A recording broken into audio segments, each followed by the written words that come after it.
Prince Charles called Louis Mountbatten the person I admire more than anyone else. All imposingly handsome and regal, Mountbatten personified the valiant, honorable English gentleman. Lord Louis had a sense of humor as well. In the entry he wrote for Who's Who, he called himself the most conceited man he knew.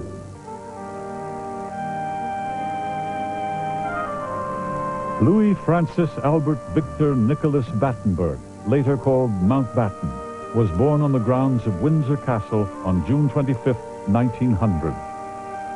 Lord Louis Mountbatten's father was an Austrian aristocrat and also the first Sea Lord.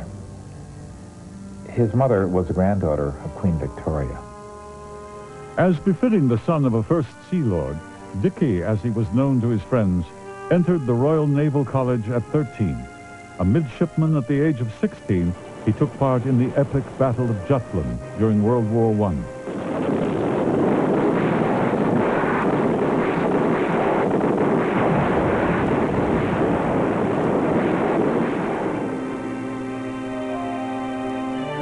Between the wars, Mountbatten and his rich, beautiful wife Edwina made the society column, hobnobbing with the Prince of Wales, the Fairbanks, and the Pickfords.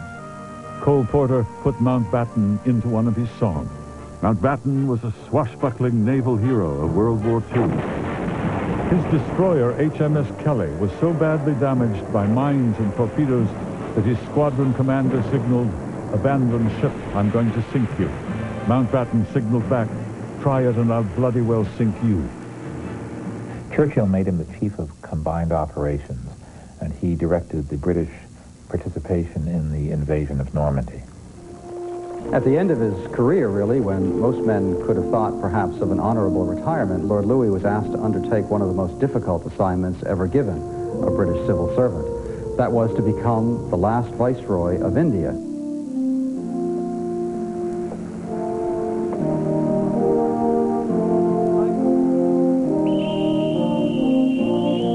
Finally, heavy with years and honors, one of the most admired men in the empire, Lord Mountbatten had the idyllic retirement he had earned.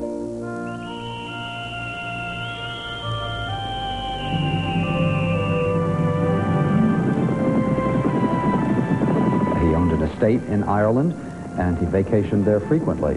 His estate was in the west of Ireland, in the county of Sligo, a particularly beautiful part of Ireland. August of 1979 was a particularly inauspicious time, I suppose, for someone like Lord Louis to be in Ireland. It was the anniversary, the 10th anniversary, of the outbreak of some of the most difficult fighting between the IRA and the British government. Lord Mountbatten was 79 years old on August 27, 1979, a day he set sail for a pleasure cruise in the Shadow 5, his 27-foot runabout. With Mountbatten were his daughter, Lady Brabourne, Lord Brabourne, their twin sons, and Lord Brabourne's 82-year-old mother. Only about 10 minutes after they set off, there was a tremendous explosion. The boat seemed to lift off the surface of the water before it splintered into a million whirling pieces. Bodies, oil, and blood rained down to float upon the water. Lord Mountbatten's grandson, Nicholas, and the boat boy were both dead, floating face down in the water. Lord Mountbatten himself had both of his legs nearly torn off by the blast, and he was still alive, but he died very shortly thereafter in the boat that rescued him. Lord Louis was, of course, accorded a magnificent funeral in Westminster Abbey, where he lay in state for days before his final burial and interment. One of the British tabloids said simply on the banner headline, "These evil bastards." There was little doubt about who was responsible for Lord Louis's assassination. In one of their publications, the IRA said, "The IRA claims responsibility for the execution of Lord Louis Mountbatten." 3 hours after the assassination, an Irish policeman stopped a car at a roadblock.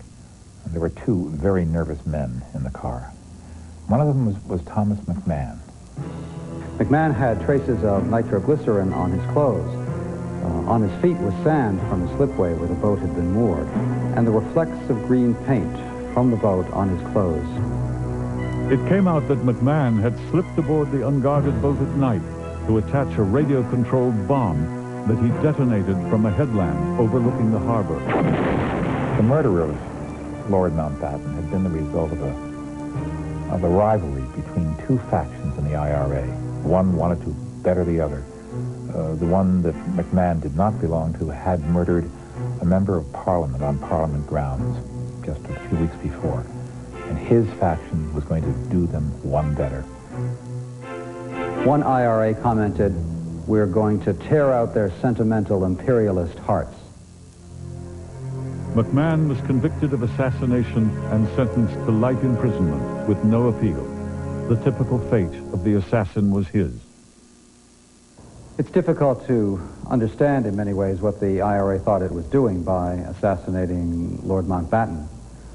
He'd led an exemplary life. He was a great war hero, a man of courage who deserved a better death than the one that he received.